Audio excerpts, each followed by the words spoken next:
What a loop in the back. So you won. You need to win with him. It's crazy. But this is like so much.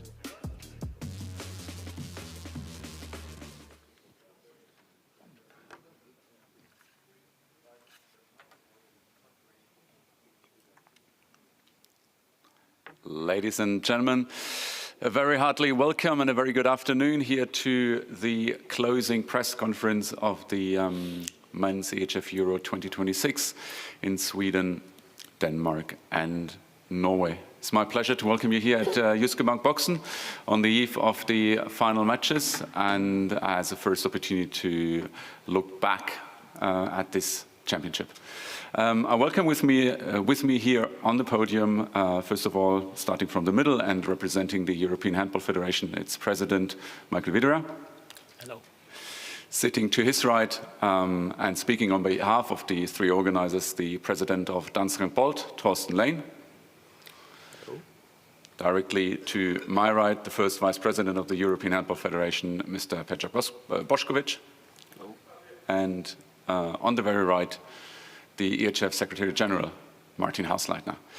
However, before we start, well, let's have a quick look back at some exciting scenes of this championship, and first and foremost, obviously, at yesterday's semi-finals.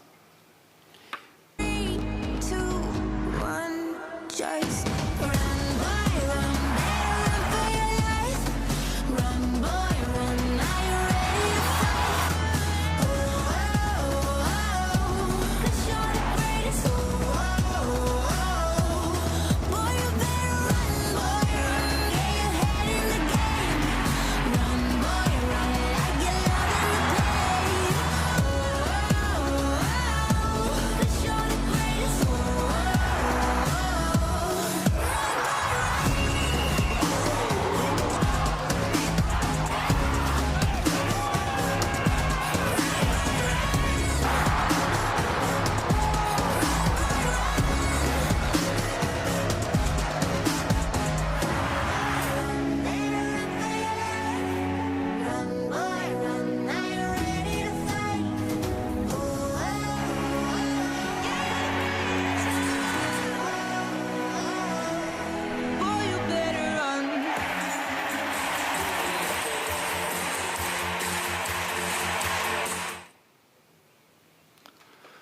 Well, thank you. I think we've witnessed so far 63 incredible matches here at this championship. 2 are left to play, the bronze medal game and the final tomorrow. However, even though we have not reached the very end of this tournament yet, Michael, may I ask you for a very first evaluation of Men's EHF Euro 2026?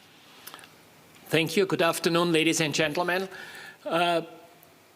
Closing press conference, traditionally before the end. At the same time, we are optimistic that we will see top-level matches tomorrow and a well-prepared organization. It is always a pleasure on that occasion not only to welcome the media representatives but as well federations representatives, as it is not only providing information on the past or the current status, but rather having a look to the future. And this is the case today, and later on we will hear about that. I'm not going to speak too much about this Euro, as the Vice President and the Secretary General will provide more information afterwards. But as it is the responsibility of the President of an institution, you have always, when there are topics coming up, you have to take a position. And it's clear that the EHF responded on the critical remarks on the match system in a way that we are not only analyzing that, but as it was stated, but not precisely stated, it was already before decided to adapt the match schedule of the Euros, as we have done several times before. It's rather interesting how this match schedule came. We need to analyze that as well. Is it because of hall availability? Is it simply because of technicalities? But one thing is right, that this produced not only noise, but it was right to criticize that. Not speaking about the level of the criticism, that's another story.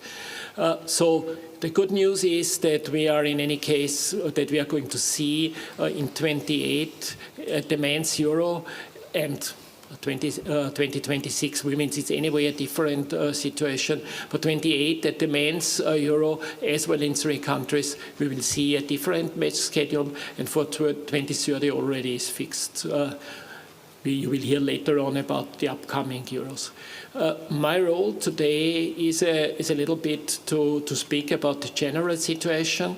I'm not going to tell you what happened in 2025, although it was probably one of the most active years we had. I took one with me, there are business reports which are mirroring the activities, and they are anyway available via the EHF I would say, mailings and information through the internet. It is rather that we prepared in 2025 via the competitions conferences, later on the stakeholder meetings, the future of our competitions. There are many reasons for that. For sure, one reason is the termination of the agreement with Infront regarding the club competitions. So we needed a new system, also because of the wish of the clubs to have better chances to enter the Champions League. So, like always, things are a compromise, considering the international calendar and all that. At the same time, we had also to look to the future regarding the national team competitions, and with the planned introduction of the World Championship qualification, we will make a step forward, and the European Handball Games coming up in 2030 will be a milestone in our sport in Europe. So that was a consequence of almost 1 year of work, of coordination with all the stakeholders, and was published in October.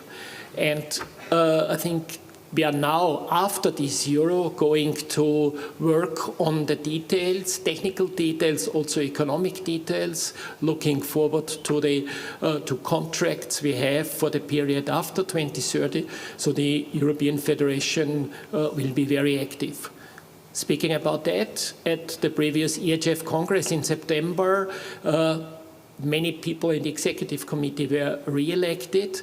In any case, the executive committee, even afterwards, immediately started a new working period for the next 4 years.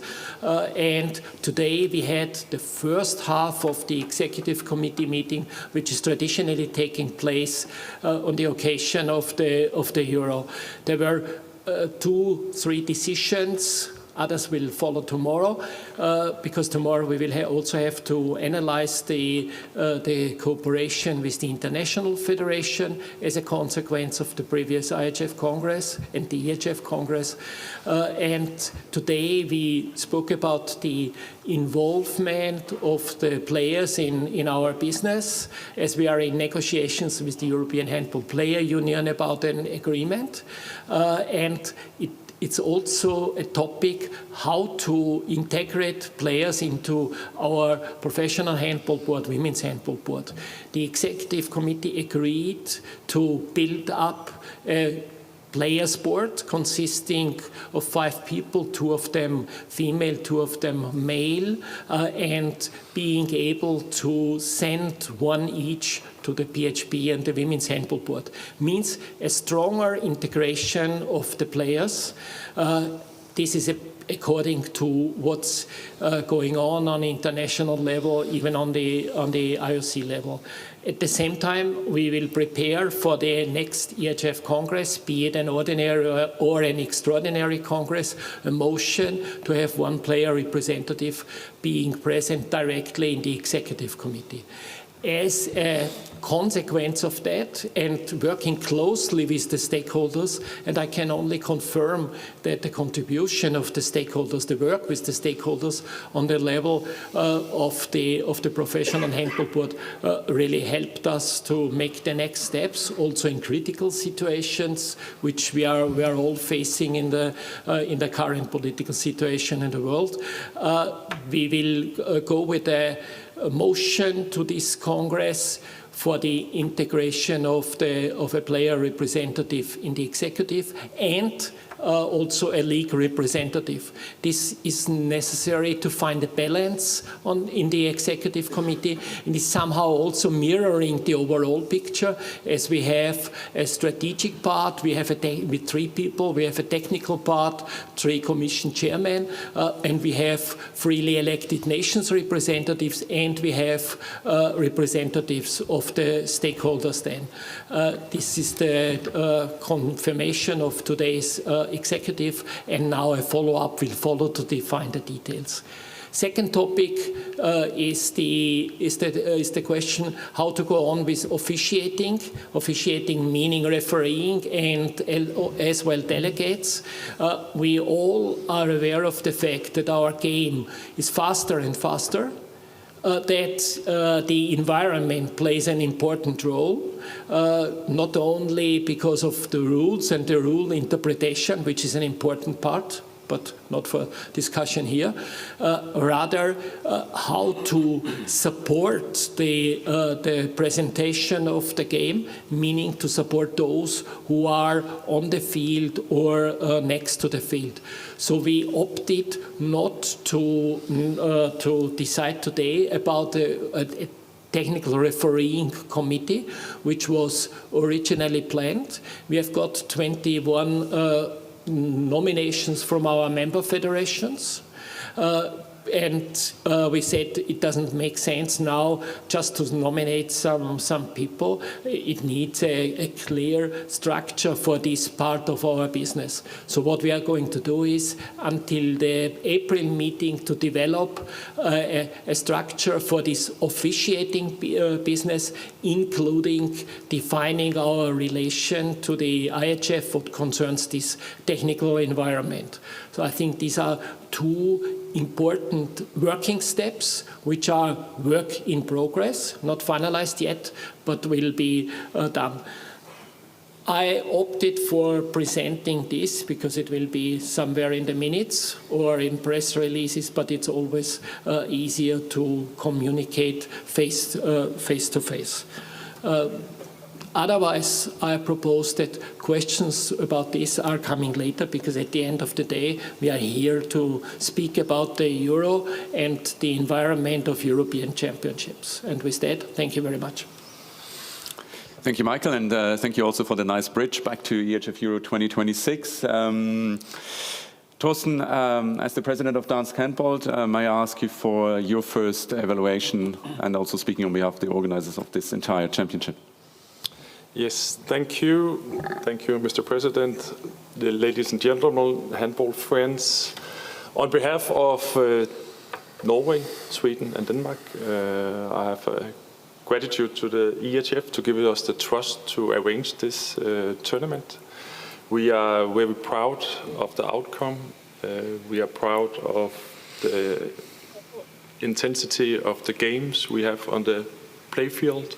That was an equal level at the end of the tournament. We were proud that we side by side with our fans could celebrate the pure greatness of our sport, and we are proud of all our volunteers and people who will help us to deliver a product like this on this level. We are also aware of it's not something that we can take for granted, so we will of course look forward to the next time we are going to arrange a tournament here in Denmark, Norway and Sweden. And yeah, on that behalf, thank you for your support. Thank you for your cooperation in the EHF, and we're looking forward for the final round tomorrow. Thank you, Thorsten. Peja, the EHF president, gave you the floor to have a look at the sportive and organizational side of the EHF Euro. So I believe the turn is now with you. Thank you, Thomas. Warm welcome from my side as well for those of you who are here and also those behind the screens. Since I'm already 20 days here in Herning, I feel myself like a host and speak on behalf of the organizing committee, but due to my function as the Vice President of European Handball Federation, I'll stick to this what Thomas already announced. After the record-breaking EHF Euro in Germany 2 years ago, somebody could have thought that EHF Euro 2026 would face difficulties living up to these expectations.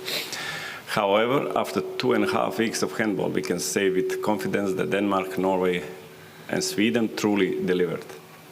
Oslo provided a perfect picture with many spectators and excellent setup. The story of more than 7,000 fans from Faroe Island is unique not only for our sport. In Kristiansand, Iceland's fans created an incredible atmosphere, and Italy celebrated their first victory in 28 years. In the main round, the group in Malmö was one of the closest we have ever seen in recent years. Herning provided the perfect backdrop for the final weekend.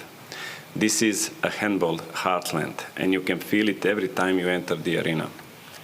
The fan zone is a class of its own, and we hope that future organizers have a look at it and draw their own inspiration from it. In all 3 host countries, we cooperated with very experienced organizers who knew their business and offered great experience for all fans. The combination of this with the high quality and exciting matches has turned the men's EHF Euro 2026 in a truly memorable event. One event, maybe for the wider audience, went under the radar, but it was really important for us. I would like to put the spotlight on this event, what was happening out of the court. 10 days ago, the grassroots convention took place in Malmö. 140 participants from more than 30 countries met to discuss the latest topics surrounding the development of the next generation of handball players. Developing and supporting grassroots handball across Europe is key for the future of our sport. We have learned that the handball player is the best handball fan of the future, and grassroots activities are the opportunity to increase the number of players, referees, officials, managers, sponsors, and eventually fans.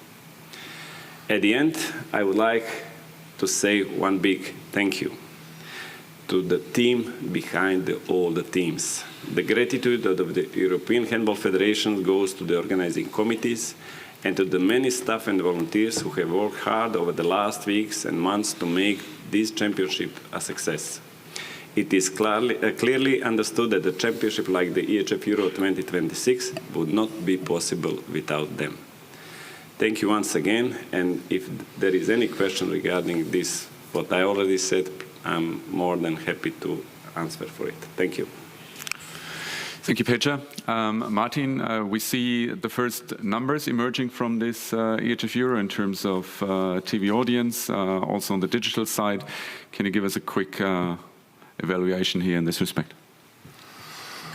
Good afternoon, everybody. Especially future organizers are heartily welcome and listen to the figures because it's up to you to exceed them in the next event. So we are really happy and proud to have achieved again amazing figures when it comes to the sales of tickets. We have sold 660,000 day tickets for our games during this event, which means that we are sold out at a level of 85%. So only the Euro in Germany has been more successful than this one, and having the environment that we have a little bit smaller halls, then this can be considered as a really big success. We have sold out, completely sold out final weekend, where we even could have sold more tickets. The request was overwhelming. And we managed to have more and more fans from abroad. Petra mentioned already the big groups from Faroe Island, Iceland, but also Germany and all other countries, for example, Switzerland, delivered and brought a lot of fans to the venues, which created a more than colorful picture and a big handball party for Europe. I would like to thank on this occasion our ticketing partner event team for the professional handling and the support in this field. When it comes to TV numbers, we were really astonished.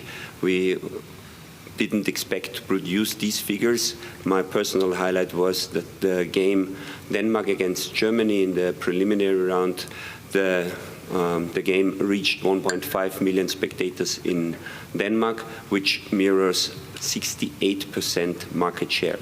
The last time we had such figures, it was, I think, in the 70s, when there were only two TV programs were available. So handball in Denmark is really a big number. But also Germany delivered, having yesterday in the game 8 million spectators with a market share of 35%. So we are reaching figures and we are growing on the TV market significantly. Also in Croatia and in Iceland, the TV figures were impressive and better than ever before. On this occasion, it is up to Infront to deliver our thanks for their professional approach to this field. We are working on our digital platforms. The EHF is operating 22 different platforms, and we are all operating them during the Euro. We could increase the community by 100,000 fans on our various platforms. We had 13 reels which reached more than 1 million views, and our top reel has right at the moment 8 million views. So we create an enormous visibility through our digital platform with our media team, who is working day and night and delivering, also supported by an AI tool, WSC, a tremendous number of content. Finally, I would like to thank our partners being here engaged, named Guarenje, Lidl, Würth, Grundfos, Trivago, Engelbert Strauss, Liqui-Moly, Falcon Tires, Harting, and Mr. Green. And let me highlight the activation behind these partnerships, thinking about Lidl with the activating the corridor kits or the Lidl fans over or the dance camp, but having also prepared the event before in their shops and creating visibility for the event there. And also Grundfos is an important partner when it comes to the topic to deliver content in the field of sustainability, with the Grundfos player of the match contributing to sustainability goals. Let me thank our partners. Without them, we could not set up the floor. With Gear Floor, the balls provided by Select, homeless equipment partner, and Josera and Dekra and Benz as EHF partners contributing to the success of the event. Thank you very much. Thank you, Martin. So now I would like to open the floor for questions. So if there is a question, just please raise your hand and we will have a microphone being handed over to you. Afterwards. Yes, please, Maya. Yeah, thank you. So a question for you, Michael Widerer, because you, of course, mentioned this critic. I need to hear your reaction because you also talked about the level of it. How did you react when you heard that from Dago Sigurdsson? Personally or institutionally? Perhaps both. So first of all, I am so close in my mind to the sport that I know how coaches are acting what concerns their own team, acting what concerns the picture they want to create, preparing and so on. So to let me say, to a big amount of understanding comes from that corner. Secondly, I think we can all agree that issuing critics could be on a bit, as I said, better level. So we have to separate the things. And the one thing is the content, and the other one is the performance. And the performance was not what we want to see. And if I understood you correctly, you had already chosen before to change that, but it's only correct. Yeah. This didn't come fully through via the media. We have already before opted. We have the 2030 men's Euros. Here the Secretary General could answer even better, but even the 28 Euros, where we are currently in discussion with the organizers about the exact match schedule, it is foreseen to avoid such problems. There's nothing to do what was in the past. The first reaction was focusing on what was the past. We always have to look to the future. And I really do not want to abstain from saying something was not good. No, the match schedule was not good for Iceland and for Croatia. And the environment, let's not talk too much about that anymore. But if you knew that and you were going to change it, how come it was like this year and this Euro? Because a Euro schedule is fixed 3 years ahead. Has to do with hall availabilities, has to do with several aspects. And this was in the bid documents, it was part of the preparations. And then if you realize last year, I think it was, if you realize that the match schedule has to be improved, you cannot change this anymore. So that's... And being called, all those things by Dago and being called like... I didn't get it. But it's something like, when he says something like, we are treated like frozen chickens and so on, that criticism must hurt for an organization like you that's saying that they don't care about the players and the teams. First of all, he has meanwhile apologized for saying so. Secondly, if you hear sometimes the wording of coaches when they are talking, so it's not acceptable, absolutely right, and it's not, let me say, nice to hear that. But when there is something not in the best way, you have to live with critics, and if the critics are going beyond the normal thing, you have to take that into consideration, and therefore it's not so easy to say it's like that. Thank you. You are welcome. Thank you very much. So I do not see any more raised hands. Then before we before we close it, I would like to give the floor once more back to Mr. Rieder. And please, that is only the first part of today's event, so don't just all run away afterwards. Thank you very much. First of all, Many thanks also from my side to the organizers. I know that the cooperation with all three countries and the EHF staff being represented by the Euro events was a very good one, and there was already a lot of experience here in the region. It is possible to have a good tournament. Finally, on behalf of the EHF tournament management, but also the EHF overall, I would like to thank the IHF representative to this tournament, František Taborski, former IHF Executive Committee member and honorary member of the European Federation for many years. I would like to thank him for the cooperation in many European championships. I don't know the number, maybe you know, because it is always a sensitive issue if you have a kind of supervisor from the International Federation, as the Euros are also qualification to the World Championships, and as the IHF introduced that because of some happenings at other continents. So we have to work on that field, and the cooperation was really excellent. Him taking part in the tournament managements, and therefore I would like to thank for this, as this is his last official Euro, and thank you, Franta, for that, but you will have the stage later on for carrying out the draw. This is anything I wanted to say at the end, so the show can go on, Thomas. I think it's worth maybe a short round of applause.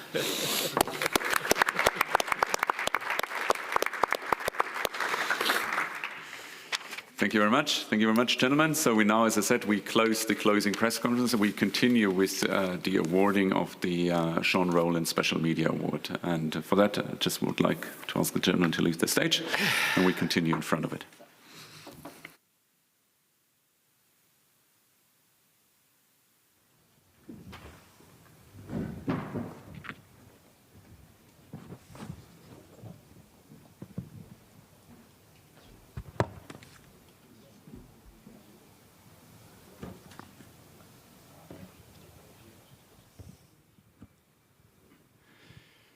Thank you very much. So you can.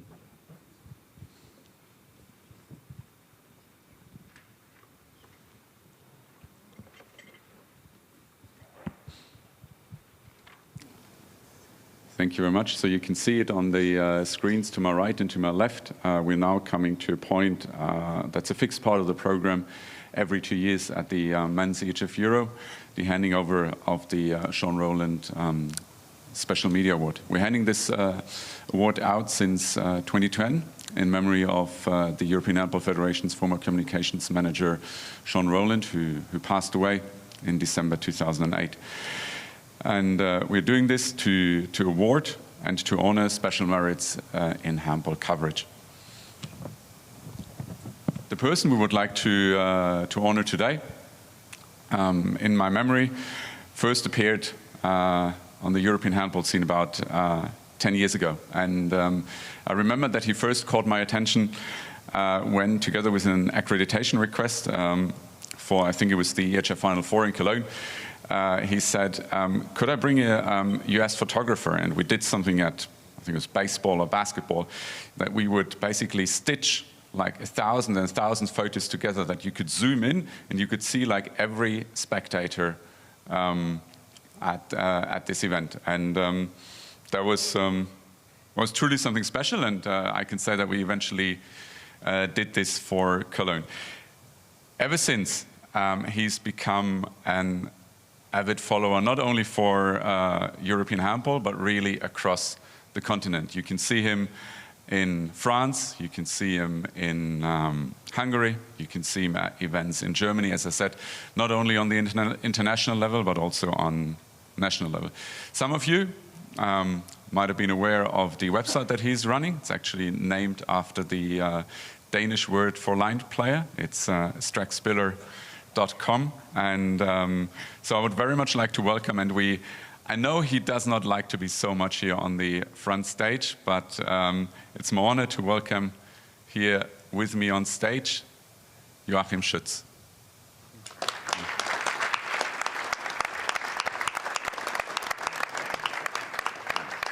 And I would like...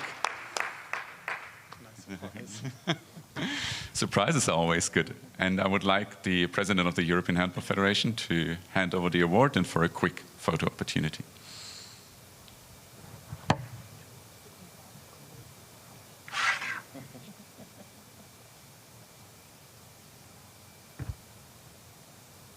And signed by the entire German national team for nationality reasons.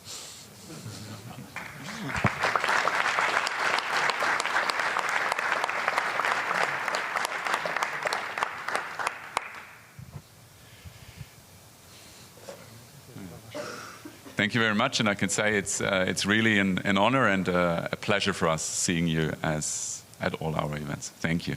Thank you, Thomas. Thank you all. Thank you very much.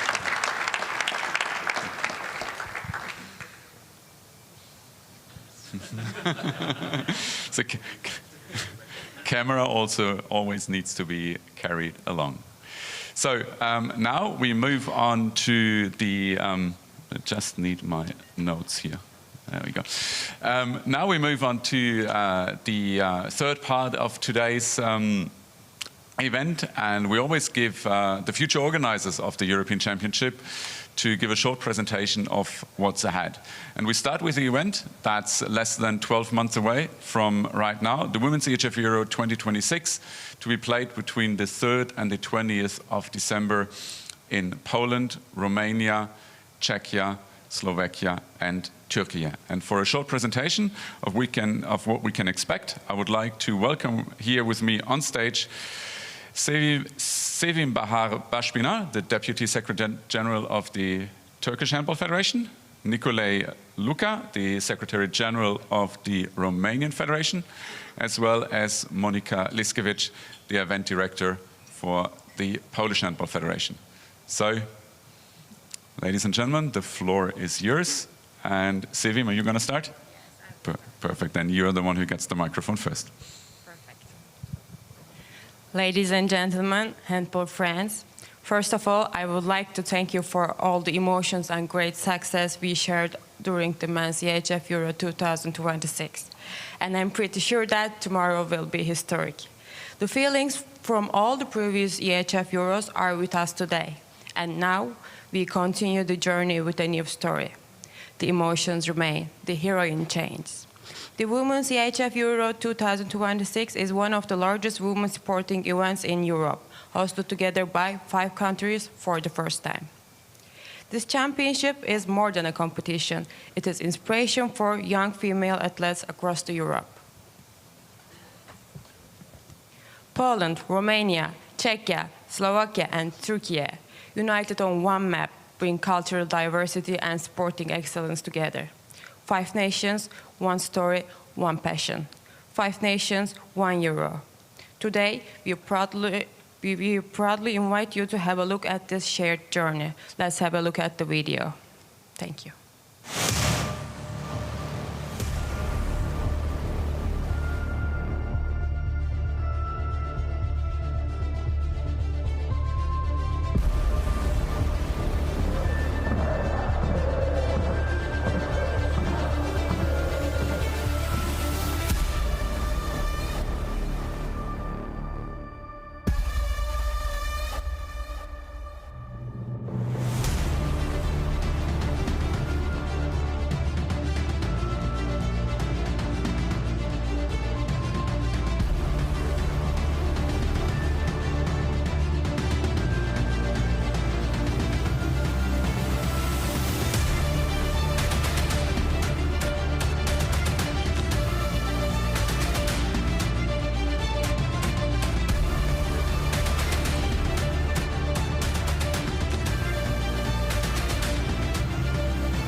Well, one of the reasons why I'm here is because I'm on the middle of this really beautiful goals, and then I accepted. Also, they told me, even my colleagues prepared me a lot of slides to be presented to you. Then I will leave it. 7 minutes needed, so I'm quite sure everyone wants to know more shortly what it's about. First of all, it's about something unique. 5 countries, 1 event. And that one, it's Euro. It's a challenge. It's a challenge for everyone. And if, of course, all these 5 countries, they want to show the best what they have. That's why, starting with Antalya, the jewel of Turkey, but not only on the Riviera, when mostly Europe freezing in December, I'm quite sure spectators, fans, handball lovers, they want to go to Antalya to see the matches. Over there, where in Antalya, the whole 10,000 seats will be used also for handball, and I think it's a premiere, that one, not only for basketball or volleyball. Then we go to Bratislava. Also there, we have a nice hall, big capacity, Typosh Arena, more than 10,000.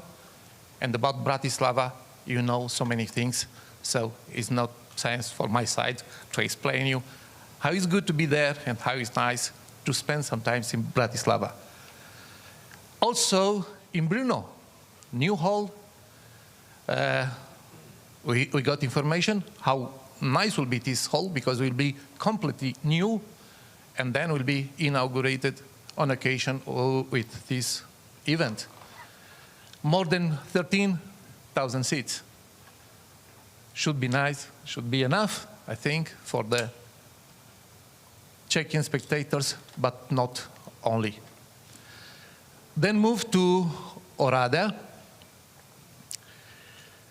on the border with Hungary, more than 5,000 seats. Will be a good occasion for the public in Oradea to see also European Euro in handball, due the fact Oradea are more used for basketball matches and sometimes volley, but handball should be there present. And for Romanian spectators and for Hungarian spectators should be good occasion to be in Oradea. Not far from Oradea will be Cluj-Napoca, the capital of Transylvania. And saying this, Transylvania sounds good. It's on the middle of Romania, 10,000 capacity, BT Arena. It's famous for events, musical events and other events. Famous for Untold.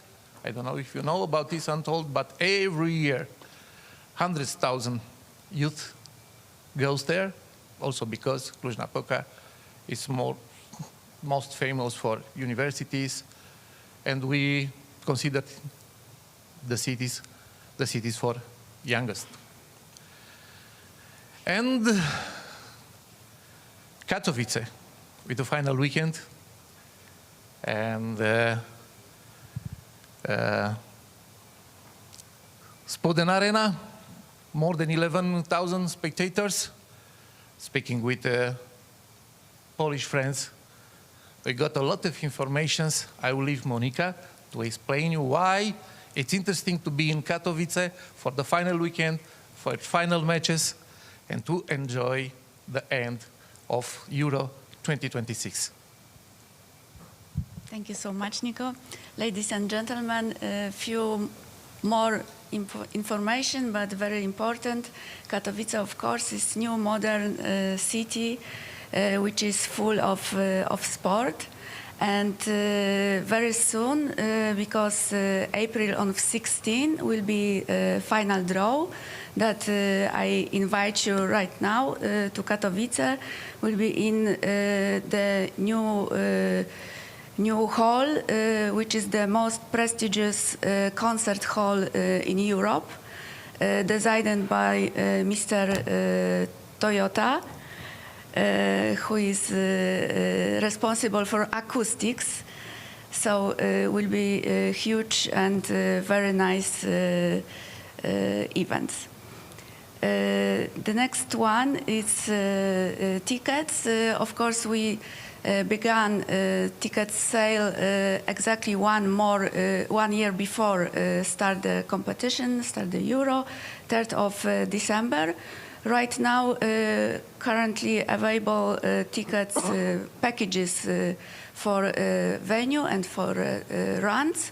And of course, after the draw, we start sale match days tickets.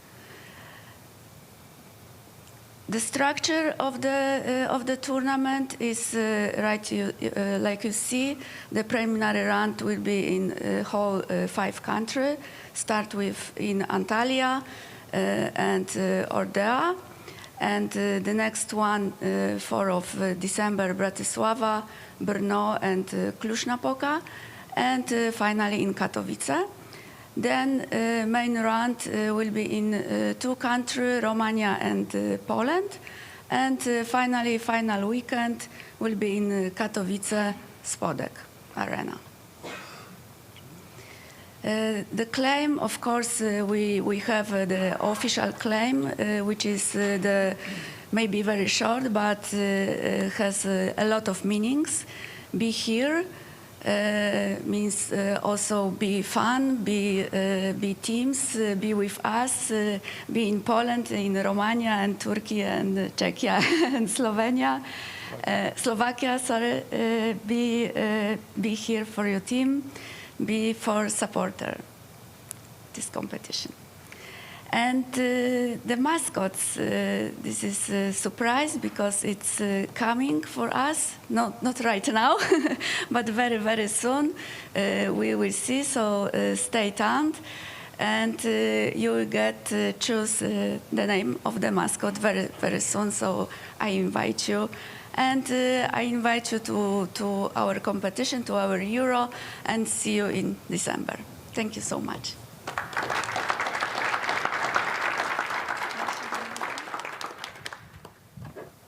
Thank you very much. Thank you very much, Sevim. Thank you very much, Nicole. Thank you very much, Monica. From Women's EHF Euro 2026, we move straight away to the next men's event. The Men's EHF Euro 2028 will take place in Spain, Portugal, and Switzerland. And for a brief outlook of what we can expect from this championship, I would like to now welcome on stage former Spain international Victor Tomás. And without giving too much away, we do have a special microphone sponge for Victor. Thank you, Thomas. Thank you, everyone. As the Secretary General already put some pressure to the organizing team, thank you for having me. And of course, I'm here to present a few details for the next EHF Euro that will be hosted by Spain, Portugal, and Switzerland in 2028. Now you can look at the screens because you're about to see something extraordinary.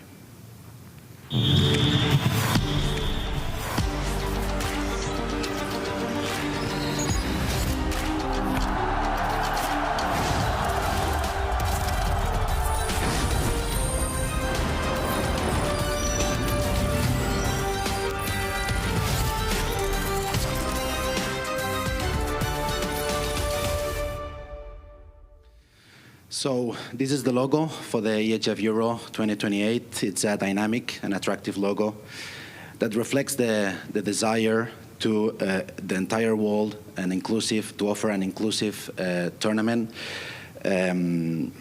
where handball is transcending borders, as it is organized in these 3 countries.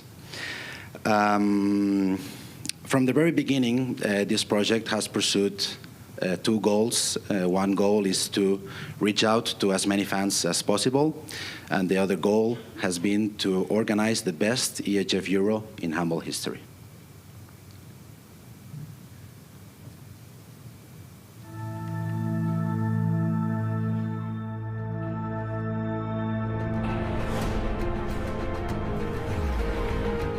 Unleash the moment where excellence is engineered.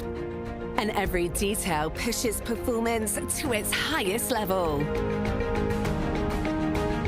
Unleash the spirit, where passion meets authenticity, and where you don't just arrive, you belong. Unleash the energy, where celebration is a state of mind, and every moment invites you in. Unleash the future together. In 2028, 24 teams will come together for an unforgettable European Championship. And now, discover with us the venues in each of the 3 countries. Switzerland presents Zurich as its venue for this EHF Euro 2028. The Swiss Life Arena, with a capacity of 12,000 spectators, will host 2 groups in preliminary round.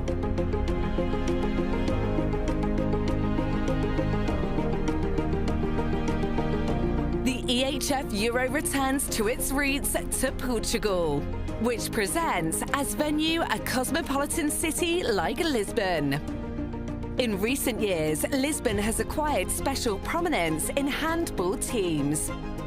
And in 2028, the modern Mo Arena, with a capacity of 12,000 spectators, will host 2 groups of preliminary round and 1 main round group.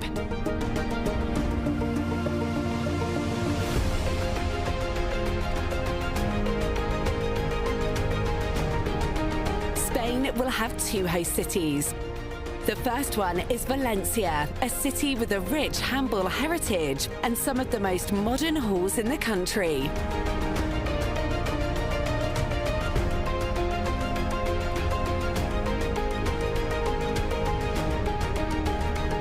And the second one is its capital, Madrid, perfectly connected to the other venues and with top-level sports facilities.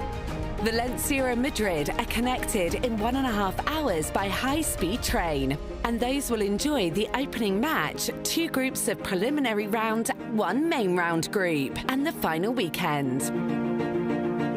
Come with us and enjoy an unforgettable EHF Euro in 2028.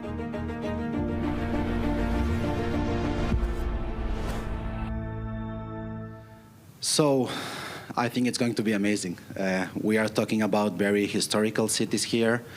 All of them are very well connected by plane, by train, even as we saw in the video, in the case of Madrid and Valencia, with high-speed train. So now we are ready to talk a little bit more about the tournament. The preliminary round will be held in the 3 countries. One city is going to be Zurich, the other city is going to be Lisbon, and one of the 2 venues in Spain is going to hold 2 groups. Each city is going to hold 2 groups, and yeah, amazing games are going to be played there. Then the main round, it will be in 2 cities. One will be Lisbon, and the other one will be one of those in Spain, where also the final weekend is going to be played. It's still pending to decide if it's going to be Madrid or Valencia. So this event was born from the desire of 3 countries to offer a unique and special Euro. So now it's the time to invite the 3 presidents to come here to the stage. So please, Mr. Pascal Jenny, Miguel Laranjeiro, and Francisco Blázquez, you take the stage.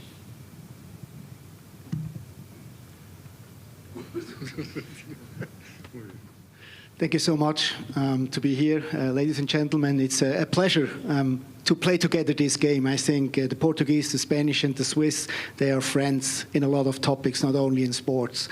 When I have the honor to speak about Zurich, then I want to take Martin's word. You ask as a motivation for us to make new records. Switzerland, Basel was having the Euro 2024 with the women. We had some records together. So if I think about 6 playing days in Switzerland in this new arena, the Swiss Life Arena, 12,000 12,000 spectators will be there. 6 times 12,000, that's 72,000. We will deliver 72,000 spectators in these two groups and on these 6 days. Why you must join Zurich and these games? There is the biggest LED screen in whole Europe in this hall. You can also see it in international ice hockey games. It's about 400 square meters, and it's an experience to see this also on the screen in the hall. The hall is very steep, so you will feel the atmosphere as here in Herning, and we are so happy to invite all the people to come to Zurich and see this wonderful city. We are a small country, that's why we are the small brother or sister of Spain and Portuguese in this Euro 28, and we are proud of this. Thanks that you will be with us. It's me? Yes. Okay. Thank you. Thank you. I want to thank Denmark and the organization with Norway and Sweden, of course, but it was very nice and it was very warm. Dear handball friends, dear friends, we are looking for you in Portugal, in Lisbon, in 2028. I'm very proud, and it's a great pleasure to be here with friends of Spain and Switzerland, Pascal and Paco. We are friends together, and we are creating, I think, a great European championship in 2028. I don't know if you remember, but Portugal was the first country organized the first European championship in 1994. Mr. President Michael Vida, thank you. It's a pleasure, and I want to thank EHF for the confidence and the trust in us to organize 2028. And in the next 2 years, 2028, we are co-organizing the next European Championship. I hope at least like Denmark and this organization 2026, but I hope even a little warmer, because if you know, now we have 1 negative degrees in Herning, and in Lisbon, 15. You are welcome to Lisbon, to my country.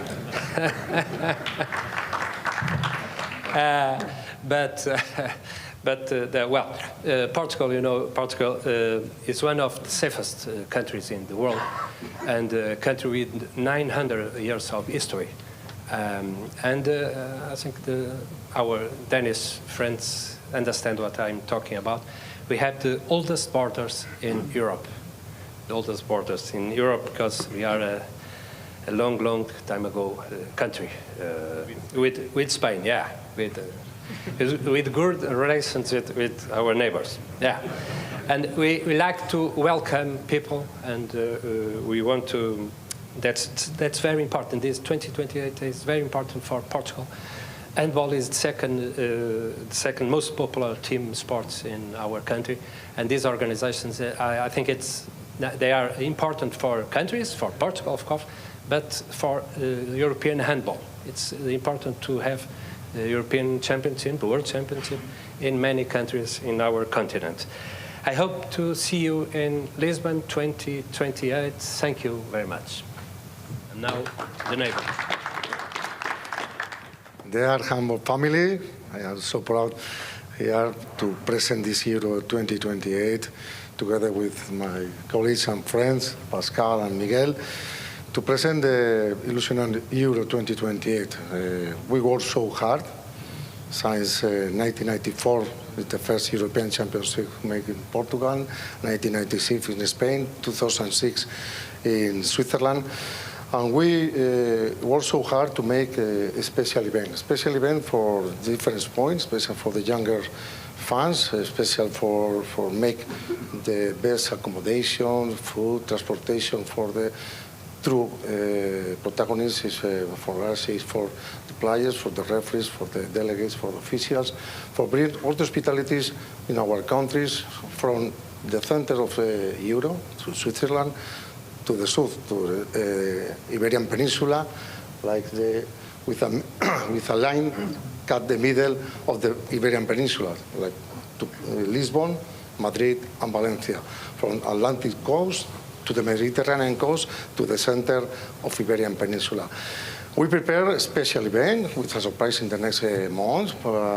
We prepare a strong tournament, and my gratitude and my congratulations for Denmark, Sweden and Norway to make a very good and big event. And we like to take another step for make the big and the best tournament in Euro in the next 2028. And you show when I started the presentation, the sun is coming. You're thinking, it's good. We're waiting for in our countries and for enjoy in our country because it's a country for handball for the handball family. Thank you very much. So thank you to the three presidents. So yeah, just to close it here, those were the key facts that we could present for the next EHF Euro 2028. And the next step will be in March 26 in Lisbon, where the qualifiers draw will be held. Thank you so much.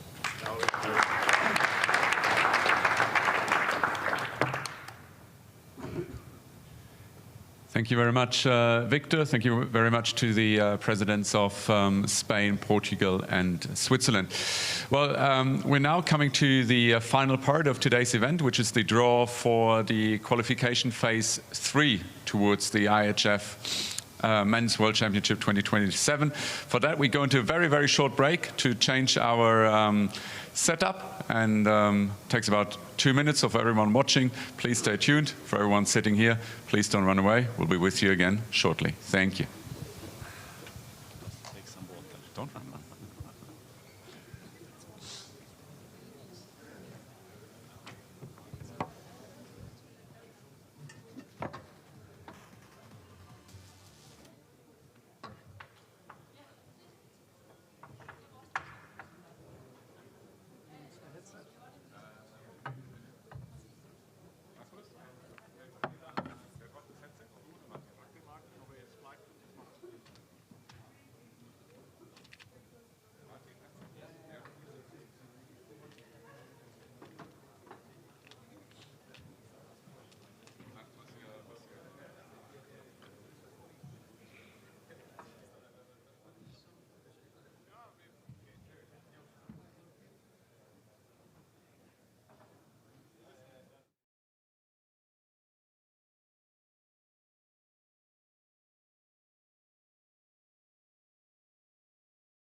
Ladies and gentlemen,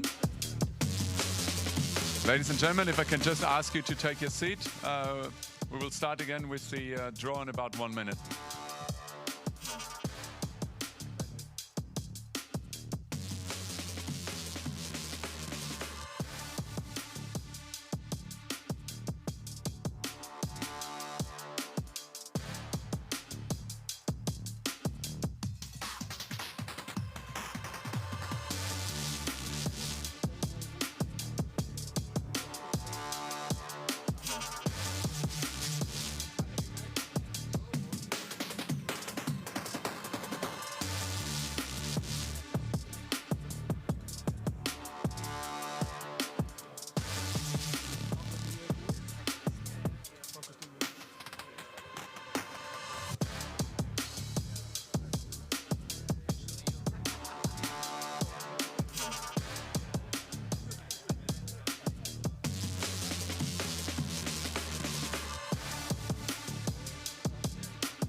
So, ladies and gentlemen, welcome back here to Herning and welcome back to Jyske Bank Boxen for the draw of Phase 3 as part of the Qualification Europe towards the 2027 IHF Men's World Championship. What first comes first, we have already, from a European perspective, 6 teams that are directly qualified. Germany are qualified as hosts of the World Championship. Denmark are qualified as the defending champions. They are joined by the 4 best-ranked teams from this Men's EHF Euro 2026, and those 4 teams are Portugal, Sweden, Iceland, and Croatia. But the question is, who will join them? Today we will have, in total, 20 teams being seeded to 2 pots. In the first pot, we find the 10 best-ranked teams below the 6, which I've just mentioned. These 10 teams in pot 1 are France, Slovenia, Norway, Hungary, Spain, Switzerland, the Faroe Islands, North Macedonia, Netherlands, and Austria. In pot 2, we have 2 teams also coming directly from this Men's EHF Euro, the teams of Czechia and Italy. And then we have 8 so-called winners of, and these winners come from the phase that we play ahead of Phase 3, which is, logically, Phase 2. So in Phase 2, we have 8 encounters in total. These encounters are Bosnia-Herzegovina versus Kosovo, Georgia versus Israel, Ukraine versus Slovakia, Serbia versus Lithuania, Poland versus Latvia, Turkey versus Romania, Greece versus Belgium, as well as Finland versus Montenegro. These matches will already be played shortly after this European Championships in March. So what we will draw today is the 10 teams from pot 1 against the 10 teams from pot 2, or to be more precise, the 2 teams from pot 2 and the 8 winners of. And in order to conduct the draw, I would now like to welcome on stage the Secretary General of the European Handball Federation, Martin Hausleitner, and he's assisted by František Taborski, IHF representatives, as well as Božidar Djokovic, the chairman of the EHF Competitions Commission.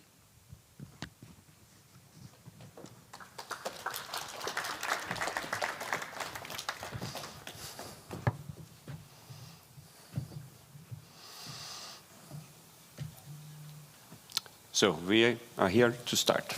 Please, Franta, proceed.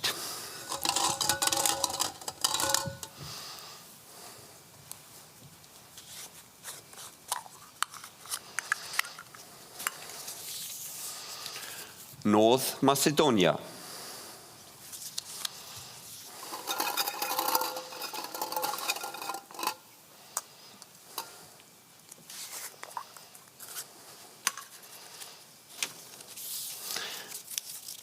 will meet the winner of the game Ukraine versus Slovakia.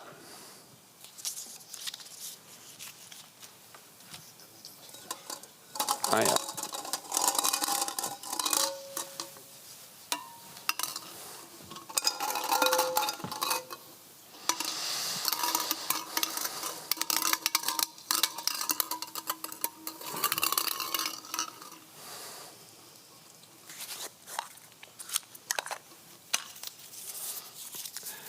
The winner of Bosnia-Herzegovina against Kosovo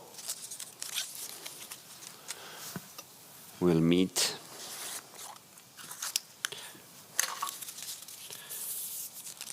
the Faroe Islands.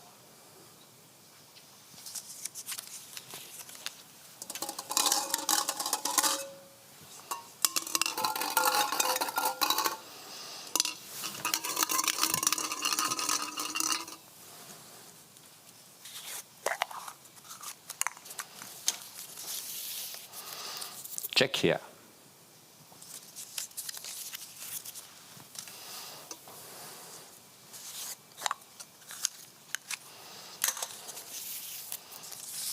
Will meet France.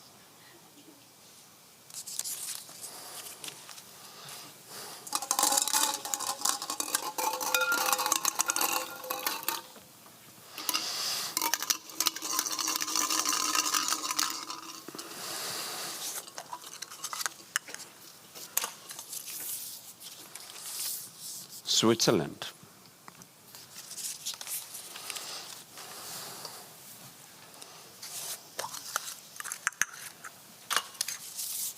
Plays against Italy.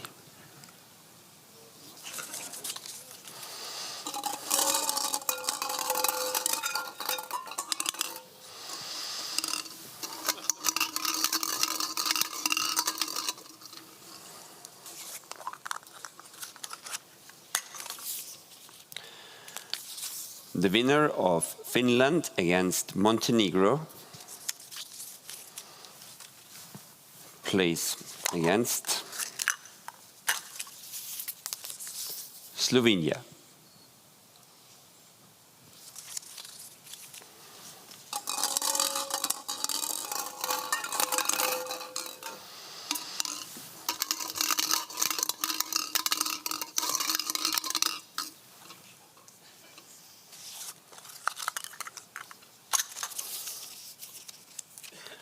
The winner of Serbia against Lithuania.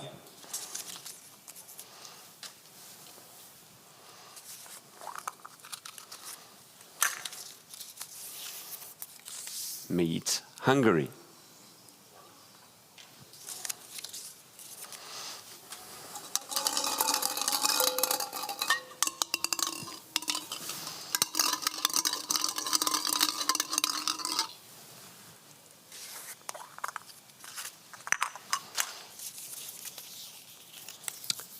Spain.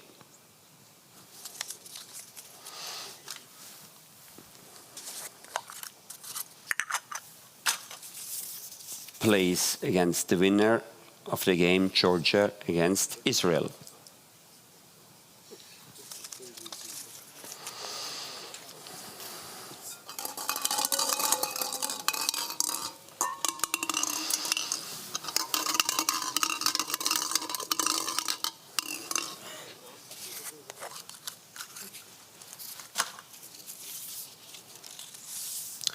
The winner of Greece versus Belgium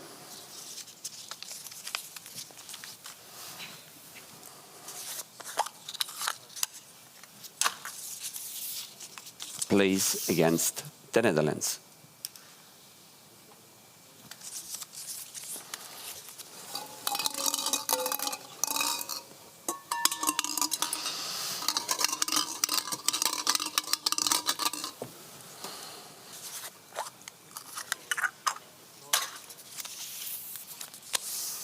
Norway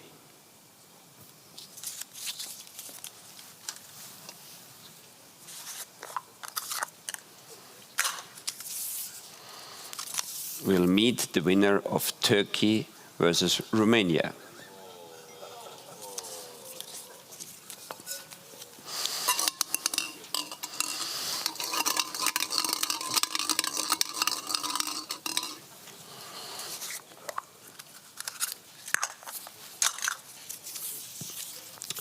Austria.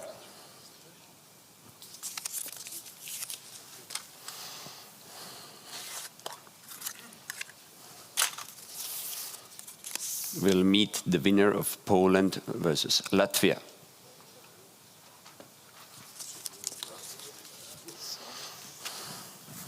Thank you.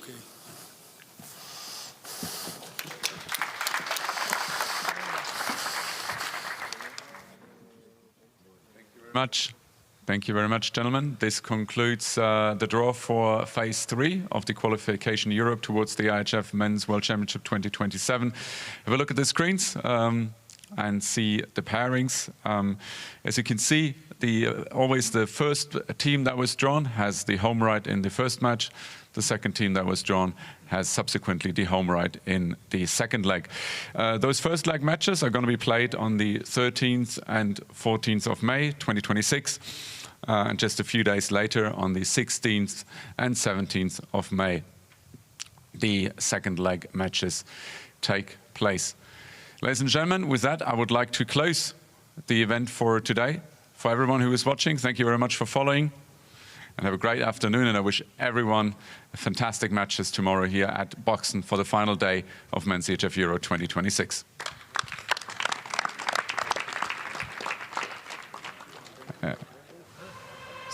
Yeah, and for all guests, okay, so two.